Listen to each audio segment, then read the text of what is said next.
I was referred to Cleveland Clinic to have full test and everything done, and I was told that, yeah, it came back positive that I had breast cancer. It was definitely a shock. No one in my family has breast cancer. I'll be the first, so it wasn't what I was expecting. I consider myself to be a pretty, healthy person, and it was just very overwhelming. I am a single parent, and that became my main focus, that I had to fight. I'm cancer-free, so that's, I just take every day and enjoy it.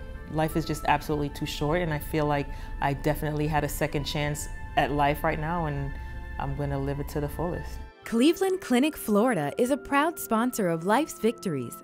Home to 180 of the world's top physicians and specialists, we're leading the way in medical research, new therapies, and treatments. The Cleveland Clinic, one of the top hospitals in America.